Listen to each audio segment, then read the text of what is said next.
مولاي صل وسلم دائما أبدا على حبيبك خير الخلق كلهم منزه عن شريك في محاسنه فجوهر الحسن فيه غير منقسم فهو الذي تم معناه وصورته ثم اصطفاه حبيبا بارئ النسم مولاي صل وسلم دائما أبدا على حبيبك خير الخلق كلهم الصلاة والسلام عليك يا سيدي يا رسول الله وعلى آلك وأصحابك يا سيدي يا رحمة للعالمين. سب سے قبل آپ کو اس بات پر تہہ دل سے مبارکباد پیش کرتا ہوں کہ ایک لمسم عرصے سے آپ علم کی ذکر پاک کی ایک محفل پاک کا انعقاد کیے ہوئے ہیں. ورنہ عمومی طور پر یہ ہوتا ہے کہ کچھ عرصہ محفل پاک میں شرکت بڑے ذوق شوق سے ہوتی ہے، پھر ظاہر ہے کہ متقاضے بشریت کچھ اونچ نیچ ہو جائے تو ہمارے لوگ منہ بنا کر وہاں سے رخصت ہو جاتے ہیں. ایک بات تو اپنے دل میں یہ بٹھا لیں کہ لوگوں کی وجہ سے اللہ اور اس کے نبی کا ذکر یا ان کی محافل کو چھوڑنا بہت بڑا ظلم ہے. باقی ہم جن لوگوں میں بستے ہیں وہ بھی ہماری طرح انسان ہیں، غلطیوں سے معصوم اور خطاؤں سے پاک فقط انبیاء کرام کی ذات ہے اور ملائکہ کرام ہیں. اس کے علاوہ ہم سب سے غلطیاں اور ہم سب سے خطائیں یہ سرزد ہوتی ہیں اور ہوتی رہیں. کوئی بھی شخص اس بات کی گارنٹی نہیں دے سکتا کہ میں آئندہ تمہارا دل نہیں دکھاؤں گا، کوئی ایسی حرکت مرکت نہیں کروں گا جس سے تمہیں کوئی پریشانی لاحق ہو. کوئی بھی بندہ نہ اپنی گارنٹی دے سکتا ہے نہ کسی اور کی گارنٹی دے سکتا ہے. رسول کریم صلی اللہ علیہ وسلم نے ارشاد فرمایا کہ ایک وہ بندہ مومن ہے جو لوگوں کے کنارہ کشی اختیار کر کے تنہا اور خلوت نشینی اختیار کرتا ہے، اور ایک وہ بندہ مومن ہے جو لوگوں کے ساتھ میل جوڑ رکھتا ہے، ان کی اذیتوں اور تکلیفوں کو برداشت کرتا ہے، صبر کرتا ہے. فرمایا جو بندہ مومن لوگوں سے میل جوڑ رکھ کر ان کی اذیتوں اور تکلیفوں کو برداشت کرے وہ اس مومن سے بہتر ہے جو تنہا کسی کونے میں لگ کر اللہ کی عبادت میں مصروف عمل. یہ لوگوں کے ساتھ رہنے میں بڑے فوائد ہیں. کسی کو برداشت کرنا، کسی کی غلطی کو درگزر کرنا. ہمارا اسلام لا رحمانیت فی الدین، کہ دین کے اندر دنیا سے کنارہ کشی اس کا اسلام قائل نہیں. الحمدللہ قبلہ قاری صاحب نے بڑا خوبصورت ایک محبت بھرا یہ ایک تصویر کے دھاگے میں آپ کو پرو رکھا ہے. دنیا کے اندر واحد مسلمان ہیں کہ جن کے پاس ایک ایسی چیز ہے جس کی وجہ سے یہ آپس میں اکٹھے ہو جاتے ہیں اور ان کا اجتماع بڑے سے بڑا بھی ہو تو بڑا نظم و ضبط اس میں نظر آتا ہے.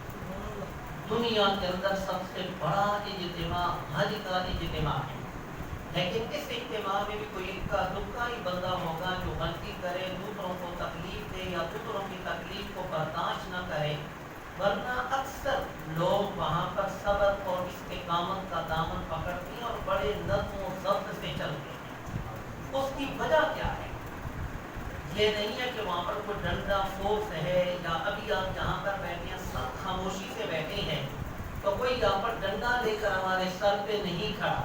ہمارے پاس ایک چیز ہے، اللہ اور اس کے رسول کی محبت. یہ اللہ اور اس کے رسول کی محبت ایک ایسی چیز ہے جو ہمیں نظم و ضبط میں لے آتی ہے.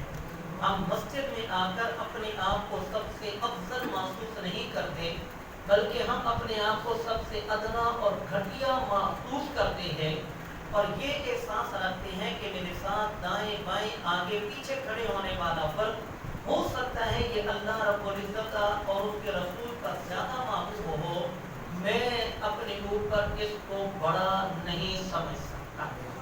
یہ ایک ہمارے پاس ایک چیز ہے. یعنی کبھی بھی آپ دیکھیں کہ اتنا موسم بھی ٹھیک نہیں ہے اور مسجد میں ایئر کنڈیشن بھی نہیں ہے، لیکن آپ خاموشی سے جو بیٹھے ہیں، یہ میرے لیے نہیں، قاری صاحب کے لیے نہیں، یہ اللہ اور اس کے رسول کے لیے۔ اسی وجہ سے فرمایا انما المؤمنون اخوہ، تمام مسلمان آپس میں بھائی بھائی ہیں۔ وہ کون سی چیز ہے جو مسلمانوں کو آپس میں کنیکٹ کیے ہوئے ہے اور مربوط کیے ہوئے ہے؟ وہ خدا اور خدا کے رسول کی محبت۔ احباب، اسی وقت میں نے جو آیت مبارکہ پڑھی، ایک تو موجودہ حالات کے تناظر میں بھی کچھ جملے کہنے ہیں، اور ایک میں نے وظیفہ آپ کو بتانا ہے۔ بلکہ اس آیت مبارکہ کا مطلب اور معنی سمجھنے سے قبل اور سننے سے قبل ہم ذرا دیکھیں تو ہمارے پاس دو قسم کے لوگ ہمارے سامنے ہیں۔ ایک وہ ہیں کہ جن کے گھر مالک ان سے تنگ، اور ایک وہ ہیں جن کے گھر مالک ان سے محبت کرتے ہیں۔ گھر میں قدم رکھنے کی دیر ہے، گھر مالک پانی پیش کرتے ہیں، گھر والے ہاتھ آواز پوچھتے ہیں، اور کئی وہ ہیں جو گھر میں قدم رکھتے ہیں تو اگلوں کو پریشانی لاحق ہو جاتی ہے۔ آخر ان دونوں باتوں کی وجہ کیا ہے؟ خالق لم یزل نے ارشاد فرمایا ان الذین آمنوا وعملوا الصالحات سیجعل لهم الرحمن ودا۔ فرمایا کہ وہ لوگ جو اللہ اور ان کے رسول پر ایمان رکھیں اور اعمال صالحہ کریں، نیک عمل کریں، تو خالق کائنات رب الرحمن ان کے لیے لوگوں کے دلوں میں محبت پیدا فرما دیتا ہے۔ یعنی اعمال صالحہ ایسا ایک ہمارے پاس ذریعہ ہے جس کے ذریعے ہم اپنوں میں اپنی محبت اور اپنی چاہت پیدا کر سکتے ہیں۔ اس کے برعکس اس کا مفہوم مخالف کہ جو بندہ صبح شام شب و روز اعمال سیئہ اور بدکاریوں میں مبتلا رہتا ہے تو اس کی خانگی زندگی، نجی زندگی، سماجی زندگی، معاشرتی زندگی، اقتصادی زندگی ہر اعتبار کے پریشانیوں کے گھیرے میں گر جاتی ہے۔ آپ نے دیکھا ہوگا کہ بڑے بڑے نامور لوگ ہیں جن کا میڈیا پہ بڑا چرچا ہے، لیکن ان کے گھر کے اندر یہ صورتحال ہے کہ بیوی ہے تو اپنی نہیں، بچے ہیں تو اپنے نہیں بنتے، گھر ہے تو وہاں رہنے کو جی نہیں چاہتا۔ اس کی وجہ آپ کے سامنے ہے۔ اس کے برعکس آپ کے محلے کے اندر کئی لوگ ایسے ہوں گے جو ایک کمرے کے مکان پر مشتمل ہیں اور غربت و افلاس بھی ہے، لیکن اس کے باوجود ان کے گھر والوں کے دل میں ان کی محبت اور چاہت ہے۔ اب اس کی وجہ ہمارے سامنے آ گئی کہ محبت اور چاہت بیوی بچوں پر پیسہ خرچ کرنے سے نہیں ملتی، محبت اور مودت اور چاہت اور الفت اللہ اور اس کے رسول کا بندہ بننے، اللہ کا بندہ بننے اور اس کے رسول کا فرما بردار اور سچا امتی بننے سے نصیب ہوا۔ احباب، صحابہ کرام رضوان اللہ علیہم اجمعین اپنے خان کی لحاظ سے انتہائی مطمئن تھے۔ اس کی وجہ یہ تھی کہ اس آیت مبارکہ پر وہ عمل پیرا تھے، ان الذین آمنوا وعملوا الصالحات سیجعل لهم الرحمن ودا، کہ بے شک وہ لوگ کہ جو ایمان لائیں اور نیک عمل کریں تو رحمان ان کے لیے محبت کا سلسلہ پیدا فرما دیتا ہے، لوگوں کے دلوں میں ان کی چاہت اور ان کی طرف رغبت اور میدان پیدا کر دیتا ہے۔ ایک اور بات، آج ہمارے لوگوں کو نا بہت بڑی غلط فہمی ہے۔ وہ یہ سمجھتے ہیں کہ ہمارے مرنے کے بعد ہماری اولاد کو کام آنے والی چیز وہ پلاٹ ہے، وہ دولت ہے، وہ جاگیر ہے، وہ مال ہے۔ ہم اپنی اولاد کے لیے ڈھیروں کما کر چھوڑ کر جائیں تاکہ یہ خوشحال زندگی گزارے۔ میں مانتا ہوں کہ بالکل ہمیں یہ کوشش کرنی چاہیے، کیونکہ رسول اکرم نور مجسم صلی اللہ تعالی علیہ وآلہ وسلم نے ارشاد فرمایا کہ ان تدعهم اغنیاء، کہ تم اپنی اولاد کو غنی بنا کر چھوڑ کر جاؤ، یہ اس سے بہتر ہے کہ وہ لوگوں کے سامنے یتکففون، کے وہ ہاتھ پھیلاتے ہیں۔ میں مانتا ہوں کہ اسلام نے اس چیز سے منع نہیں فرمایا، میں خود بھی اس پر عمل پیرا ہوں، اور آپ بھی جس حد تک ممکن ہے آپ اپنی اولاد کے لیے یہ عمل سر انجام دے رہی ہیں کہ ہمارے جانے کے بعد ہمارے بیٹے اور بیٹیاں وہ خوشحال زندگی گزاریں، وہ لوگوں کے ہاتھوں کے محتاج نہ ہوں، لوگوں کے سامنے اپنا دامن پھیلانے والے نہ ہوں۔ یہ اسلام نے ہمیں سبق دیا ہے اس سے منع نہیں فرمایا، لیکن اسلام نے ہمیں یہ بھی بتایا کہ صرف مال جمع کرنا اور ان کے لیے پلاٹ اور جاگیر اور دکانیں اور بنگلے بنانا یہ ان کا روشن مستقبل کامل نہیں ہے. ان کے روشن مستقبل کی ضمانت ایک اور عمل ہے، وَكَانَ أَبُوهُمَا صَالِحًا. سورہ کہف کے اندر اللہ کریم نے ذکر فرمایا کہ حضرت موسیٰ علیہ السلام اور حضرت خضر علیہ السلام یہ دونوں بزرگ جا رہے تھے. راستے میں ایک دیوار تھی جو گر چکی تھی یا گرنے کے قریب تھی. حضرت خضر علیہ السلام نے اس دیوار کو درست کر دیا تو حضرت موسیٰ علیہ السلام نے کہا جب ان بستی والوں نے ہمارے ساتھ حسن سلوک نہیں کیا تو پھر ان کی گری دیوار کو ٹھیک کرنا یہ کیا معنی رکھتا ہے؟ تو آپ نے فرمایا وَأَمَّا الْجِدَارُ فَكَانَ لِغُلَامَيْنِ يَتِيمَيْنِ فِي الْمَدِينَةِ وَكَانَ تَحْتَهُ كَنْزٌ لَهُمَا وَكَانَ أَبُوهُمَا صَالِحًا. کہا کہ یہ دیوار ایسی ہے کہ اس کے نیچے ایک خزانہ ہے اور یہ دو یتیم لڑکوں کی ہے، اور میں نے اس دیوار کو درست کس لیے کیا کہ ان کا خزانہ محفوظ رہے، اور یہ عمل میں نے اس لیے کیا کہ وَكَانَ أَبُوهُمَا صَالِحًا، ان دونوں بچوں کا باپ ایک نیک اور صالح انسان تھا. اب اس آیت مبارکہ سے معلوم ہوتا ہے کہ ماں باپ کا نیک عمل اولاد کے لیے روشن مستقبل کی ضمانت ہے کہ ہماری اولاد ہمارے بعد خوشحال زندگی تبھی گزار سکتی ہے، ہمارا چھوڑا ہوا مال ان کے لیے فائدہ مند تبھی ہو سکتا ہے جب ہم ان کے لیے نیک عمل بھی کریں. اور نیک عمل بہت بڑا ذریعہ ہے. یا ایھا الذین آمنوا اتقوا اللہ وابتغوا الیہ الوسیلہ. اے ایمان والو اللہ سے ڈرو اور اللہ تک پہنچنے والا وسیلہ وہ تلاش کرو. اب اللہ تک پہنچنے کا ذریعہ اور وسیلہ کیا ہے؟ یہ نماز، یہ روزہ، یہ حج، یہ زکوٰۃ، راستے سے کانٹے والی چیزوں کو ہٹا دینا، تکلیف دہ چیزوں کو دور کرنا، کسی مومن پریشان ہو تو اس کی پریشانی کو دور کرنا، کسی کی حاجت کو پورا کرنا، کسی نیک بندے سے ملاقات کرنا، کسی نیک بندے کی خدمت کرنا، اولیاء اللہ کے دامن کے ساتھ وابستہ ہونا. یہ ہزاروں لاکھوں کروڑوں یہ ذرائع ہیں جن کے ذریعے انسان کو اللہ کا قرب حاصل ہوتا ہے. ہم نے سمجھا ہوا کہ وسیلہ صرف اولیاء اور انبیاء ہیں، وہ بالکل وسیلہ ہیں. انبیاء وسیلہ ہیں، اولیاء ہمارے لیے وسیلہ ہیں، لیکن ہمارا خود اپنا نیک عمل بھی اللہ کے قرب کا وسیلہ اور ذریعہ ہے. ایک حدیث شریف آپ نے مشہور سنی ہوگی کہ رسول اللہ صلی اللہ علیہ وآلہ وسلم نے فرمایا کہ ایک فاحشہ، ایک بدکار عورت گزر رہی تھی، گرمیوں کا موسم تھا، تو وہاں پر اس نے ایک کتے کو دیکھا جو گیلی مٹی چاٹ رہا تھا. اس عورت نے محسوس کیا کہ جس طرح مجھے شدت پیاس تھی اس کو بھی شدت پیاس ہے. اس نے اس کی پیاس بجھانے کے لیے طریقہ یہ اختیار کیا کہ وہ کنویں میں اتری، اس نے اپنے دوپٹے کو گیلا کیا اور پانی نکال کر کتے کے منہ میں نچوڑ دیا، جس کی وجہ سے وہ کتا جان پا گیا اور وہ کتا ہلاکت سے بچ گیا. پیارے نبی صلی اللہ علیہ وسلم فرماتے ہیں اس عمل کا نتیجہ یہ نکلا کہ داخلت الجنہ، اللہ نے اس عورت کو معاف کر کے جنتی بنا.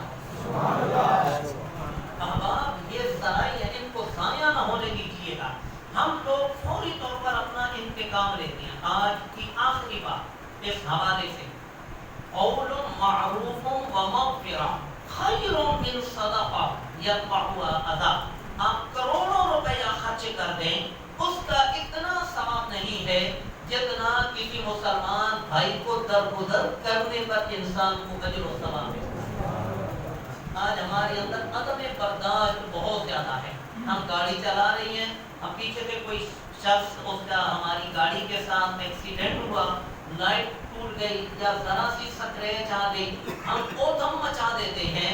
اس موقع پر اگر ہم برداشت کر لیں اور اس کو معاف کر دیں. اب لوگ کہتے ہیں کہ برداشت مجھ سے نہیں ہوتا. بھائی برداشت کرنا یہی تو نیک عمل ہے. اور ظلم کوئی کرے تو اس کو معاف کیا جاتا ہے. اگر کوئی کچھ کرے ہی نہیں تو ہم میسج کر دیں کہ جناب یہ حرمت والے مہینے آ چکے ہیں، تمام لوگوں کو میں معاف کرتا ہوں، وہ مجھے معاف کر دیں، نہیں، کوئی بندہ ہمارے ساتھ نا انصافی کرے اور ہم اس کو درگزر کر دیں بندہ مومن ہونے کے ناطے، فرمایا کہ وَمَغْفِرَةٌ خَيْرٌ مِّن صَدَقَةٍ، یہ معاف کرنا اس صدقہ سے بہتر ہے جس صدقے کے اندر اذیت اور احسان جتلانے والا معنی پایا جاتا ہے۔ احباب، رسول کریم علیہ السلام نے ہمیں جو دین دیا، یہ دین ہمیں اس لیے عطا کیا گیا تاکہ ہم اس کے لیے سکون حاصل کریں۔ سمجھ آ رہی ہے بات؟ ہم دین پر عمل کیوں کریں؟ تاکہ دنیا بھی ہماری بہتر ہو، آخرت بھی ہماری بہتر ہو۔ تو واحد دنیا کے اندر یہ مذہب اسلام ہے جس پر عمل کرنے والا دنیا میں بھی مطمئن اور آخرت میں بھی مطمئن۔ احباب، مہنگائی ہوتی رہتی ہے، رد و بدل ہوتا رہتا ہے، نشیب و فراغ ہوتا رہتا ہے، لیکن انسان کا اپنے رب کے ساتھ تعلق مضبوط ہونا چاہیے۔ خالق لم یزل نے ارشاد فرمایا وَمَا مِن دَابَّةٍ فِي الْأَرْضِ إِلَّا عَلَى اللَّهِ رِزْقُهَا، زمین میں جو بھی چلنے والا جانور ہے اس کا رزق اللہ نے فرمایا میں نے اپنے ذمہ کرم کے لیے رکھا۔ یہ اللہ نے ہمیں رزق دینا ہے، ہمارے یہ رازق نہیں۔ وہ اگرچہ حدیث شریف میں آیا کہ ایک وقت آئے گا کہ تمہارے اوپر ایسے حکمران مسلط کر دیے جائیں گے جو تمہارے رزق کو اپنے کنٹرول میں کرنے کی کوشش کریں گے، جتنا چاہیں یہ کنٹرول کر لیں۔ خالق کائنات نے فرمایا کہ میں رزق عطا کرنے والا ہوں، لہذا ہم اپنے رب کے ساتھ وابستہ رکھیں، اپنے رب کے ساتھ تعلق رکھیں۔ اور آخری بات، اس موجودہ دور کے اندر خالق کائنات کا قرآن اگر مشکل وقت میں دیکھو باتیں ہی ہوتی ہیں جو انسان کو مشکلات سے نکالتی۔ آپ پریشان ہیں، کسی کے پاس جاتے ہیں، وہ آپ کو صبر و تحمل کے جملے سناتا ہے اور آپ کہتے ہیں واہ جی واہ، آپ نے تو مجھ پر احسان کر دیا، آپ تو میرے لیے ایک فرشتہ ثابت ہوئے، میں اتنا پریشان تھا، آپ کی ان باتوں کی وجہ سے مجھے سکون اور راحت مل گیا۔ تو قرآن مجید بھی اللہ کا کلام ہے، یہ بھی مشکل سے مشکل وقت میں ہماری رہنمائی کرتا ہے۔ فرمایا کہ وَمَن يَتَّقِ اللَّهَ يَجْعَل لَّهُ مَخْرَجًا وَيَرْزُقْهُ مِنْ حَيْثُ لَا يَحْتَسِبُ، اے لوگوں رزق کے حوالے سے پریشان نہ ہو، تم اللہ کا کہنا مانو، اللہ تمہارے لیے وہاں سے راستہ پیدا فرما دے گا جہاں سے تمہیں راستے کے نکلنے کا وہم و گمان بھی نہیں۔ وَيَرْزُقْهُ مِنْ حَيْثُ لَا يَحْتَسِبُ، اور تمہیں وہاں سے رزق عطا کرے گا جہاں سے تم گمان بھی نہیں کر سکتے۔ تو بس ہمیں اپنا کام کرنا چاہیے۔ ٹائم کا ایک واقعہ آپ کو سنا دوں، ذرا واقعات کی وجہ سے نا ایک بات بڑے اچھے طریقے سے ذہن میں بیٹھ جاتی ہے۔ عربوں کی کتاب میں نے پڑھا کہ ایک صاحب اپنے گھر شام کو لوٹ کر آئے، جی جیسے آج کل ہم حالات سے گزر رہے ہیں، تو وہ شام کو گھر لوٹ کر آئے تو عشاء کا وقت گزر چکا تھا۔ اس نے بیوی سے کہا کہ کیا بچوں نے نماز عشاء پڑھ لی؟ اس نے کہا کہ یہ کافی دیر سے بھوکے تھے، کھانے کے لیے گھر میں کوئی سامان نہ تھا، میں نے ان کو بہلا کر سلا دیا ہے، اب اگر ان کو جگاؤں تو یہ کھانا مانگیں گے تو یہ نماز تو پڑھ لیں گے لیکن ساری رات کھانے کا تقاضا کریں گے، میں کھانا کہاں سے لوں گی؟ اس نے کہا میں نے یہ نہیں پوچھا، میں نے کھانے کا نہیں پوچھا کہ انہوں نے کھانا کھایا ہے یا نہیں، میں نے یہ پوچھا کہ انہوں نے نماز عشاء پڑھی ہے یا۔ اس نے بیوی پر اپنا حق کے شوہر ہونے کی وجہ سے اصرار کیا، نتیجتاً بچوں کو جگایا، انہوں نے نماز پڑھی۔ یقین جانیے وہ کہتا ہے کہ ہم نماز سے فارغ ہوئے تو ایک بہت بڑا کھانے کا طبق ایک شخص لے کر ہمارے دروازے پہ آ رہا، دروازے پر دستک کی، میں دروازے پر گیا تو میں نے کہا کہ اے صاحب تم کون؟ کہا یار میں جو ہوں وہ بات والی بات، یہ کھانا تمہارے لیے لے کر آئے۔ کہا میں کھانا لوں گا لیکن یہ تو بتاؤ تم آئے کیسے؟ انہوں نے کہا میرے یہاں ایک مہمان نے آنا تھا، اس مہمان کے ساتھ گفتگو کے دوران فون پر اونچ نیچ ہو گئی اور اس کے ساتھ میں نے انکار کر دیا کہ میرے پاس نہ آئے۔ پھر میں نے جو کھانا گھر میں تیار کیا ہوا تھا میں نے اللہ کی بارگاہ میں عرض کی کہ پروردگار میں یہ کھانا لے کر نکل لگا ہوں، جس گھر کے سامنے میرے قدم رک جائیں گے میں یہ کھانا ان تک پہنچاؤں، میں گھر سے چلا ہوں تو میرا قدم رکا ہی تیرے گھر کے سامنے ہے۔ اس نے بیوی بچوں سے کہا کہ قرآن میں آتا ہے وَأْمُرْ أَهْلَكَ بِالصَّلَاةِ نرزقک والعاقبۃ للتقوی، کہ اے انسان اپنے بیوی بچوں کو نماز کا حکم دے اور اس پر استقامت اختیار کر، ہم تجھے رزق کا ضامن نہیں بنا رہے بلکہ ہم خود رزق عطا کرنے والے ہیں، اور بہترین انجام تقوی اور پرہیزگاری کا ہے۔ ہم بس صرف یہ اپنے گھروں میں یہ تبدیلی لے آئے کہ اپنے گھروں کو، اپنے بچوں کو، اپنی بیویوں کو ان نیک اعمال کی طرف لگا دیں۔ باقی خالق کائنات ہے، اس نے جو چیز اپنے ذمہ کرم پہ لی ہے اس نے عطا کر کے ہی رہنا ہے، اس کی عطا کو کوئی روک اور وہ نہ دینا چاہے تو کوئی دے نہیں سکتا۔ اللہ کریم اپنے پیارے حبیب پاک کا صدقہ ہمیں کامیاب زندگی گزارنے کی توفیق عطا فرمائے۔ کامیاب زندگی کس چیز کا نام ہے؟ سکون کا نام ہے، اطمینان کا نام ہے۔ کامیاب زندگی پیسوں کا نام نہیں ہے۔ میرے ذہن میں بہت سے مناظر ہیں جو میں نے اپنی آنکھوں سے دیکھے، شاید نہیں آپ نے بھی دیکھے ہوں گے۔ احباب، انڈیا کے اندر ایک خاتون نے ہمارے پیارے نبی صلی اللہ علیہ وسلم کی شان حقیقت میں حرزہ سرائی کی ہے۔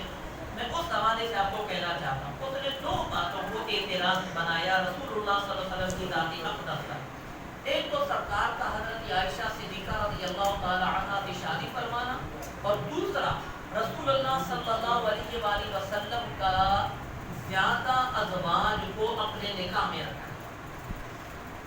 میں آپ کے سامنے ایک بات کرنا چاہتا ہوں، آپ مجھے اس کا جواب دے دیں تو پھر ٹھیک ہے۔ دیکھیے کہ اس دور میں دو سب سے بڑے دشمنوں کے گروہ، ایک تھے مشرکین مکہ، کفار مکہ، اور دوسرا مدینہ منورہ کے اندر بسنے والے یہود، اور یہ دونوں کا سرکار کا حضرت عائشہ سے شادی فرمانا ان دشمنوں کے سامنے ہوا۔ سرکار کا ایک سے زیادہ، چار سے زیادہ ازواج کو اپنے نکاح میں رکھنا یہ بھی ان دشمنوں کے سامنے ہوا، لیکن نہ یہود نے انگلی اٹھائی نہ کفار مکہ نے اعتراض کیا۔ پتہ چلا جو اس دور کے پرلے درجے کے بیری اور دشمن تھے ان کو تو وہاں پر کوئی اعتراض نظر نہیں آتا، اور آج کل کا انسان اس چیز کو اعتراض سمجھے تو یہ اس کا عناد اور تعصب ہے۔ اگر کفار مکہ کو یہ بات اعتراض لگتی اور یہود کو یہ بات عیب نظر آتا اور یہ شان نبوت کے خلاف نظر آتی، وہ لوگ جنگ نہ کرتے، بلکہ اسی پوائنٹ کو لے کر نبی کریم علیہ السلام کو حد درجہ پریشان کرتے۔ ٹھیک ہے، لہذا یہ ہمارے پیارے نبی صلی اللہ علیہ وسلم کا معجزہ ہے۔ آج ایک منٹ صرف ایک منٹ آپ سے بات۔ ایک خاتون ہے ام حبیبہ، اب میں ساری ازواج کے حالات نہیں بیان کر سکتا، ایک کا صرف ام حبیبہ۔ انہوں نے اسلام کی خاطر مکہ کو چھوڑا اور حبشہ چلی گئی۔ کس کی خاطر؟ اسلام کی خاطر انہوں نے مکہ چھوڑا اور حبشہ چلی گئی۔ حبشہ گئی تو وہاں پر ان پر ایک اور مصیبت آ گئی کہ ان کا شوہر جس کا نام عبید اللہ بن جہش تھا، اس نے مذہب عیسائیت اختیار کر لیا۔ وہ عیسائی ہو گیا، نصرانی ہو گیا، اور یہ مسلمان رہی۔ اب اگر یہ اپنا گھر بچانا چاہتی تو یہ بھی معاذ اللہ عیسائیت قبول کر سکتی تھی، لیکن انہوں نے کہا کہ میں یہ مذہب قبول، اب شوہر بد مذہب ہو گیا، عیسائی ہو گیا، مرتد ہو گیا، یہ اپنے شوہر سے الگ ہو گیا۔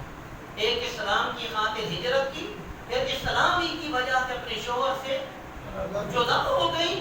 نبی کریم علیہ السلام کو یہ خبر معلوم ہوئی تو آپ علیہ السلام نے باقاعدہ طور پر خط لکھا، اور یہ خط نجاشی بادشاہ کی طرف لکھا، اور نجاشی بادشاہ کو کہا کہ ام حبیبہ کا میرے ساتھ نکاح کر کے فلاں صحابی کی معیت میں اس کو مدینہ منورہ روانہ۔ اب بتائیے کہ جس خاتون نے اسلام کی خاطر قربانی دی، اسلام کی خاطر وطن چھوڑا، اسلام کی وجہ سے شوہر چھوٹا، اس عورت کا یہ حق بنتا تھا کہ اس کو ایسا صلہ دیا جائے تاکہ وہ ان مصیبتوں اور پریشانیوں کو بھول جائے، اور ان پریشانیوں کو بھلانے کے لیے ایک ہی صورت تھی کہ نبی کریم علیہ السلام ان کو اپنے حرم پاک میں لے گئے۔ آپ علیہ السلام نے اس طرح دکھیا خواتین کو اپنے نکاح میں لے کر ان کی عزت افزائی کی، اور یہ چیز کفار مکہ بھی جانتے تھے، مشرکین مکہ بھی جانتے تھے۔ ام حبیبہ کا باپ اس وقت کافر تھا جس کا نام ابو سفیان تھا، اس نے کوئی اعتراض نہیں کیا، اس نے کہا یہ کون ہے محمد جو میری بیٹی سے نکاح نہیں، وہ اس بات پر بڑا خوش تھا کہ چلو جیسا بھی میں ہوں، آخر میری بیٹی امام الانبیاء صلی اللہ علیہ وسلم کے نکاح میں تو ہے۔ اب ان چیزوں کو سمجھ کر پھر انسان کو بولنا چاہیے، اور رسول اللہ صلی اللہ علیہ وسلم کی شان اقدس میں گستاخی ہو اور پھر امت مسلمہ چپ رہے، یہ ہو ہی۔ اب یہ کہتے ہیں امت مسلمہ متحد نہیں ہو سکتی، تو مجھے بتائیے کل کیا تھا؟ اتحاد نہیں تھا؟ تو اس سے پتہ چلا آپ کے پاس امت مسلمہ کو متحد کرنے کا واحد ایک ہی پوائنٹ ہے، وہ ہے رسول اللہ صلی اللہ علیہ وسلم کی محبت۔ اللہ کریم اس کی محبت میں ہمیں جینا مرنا نصیب فرمائے۔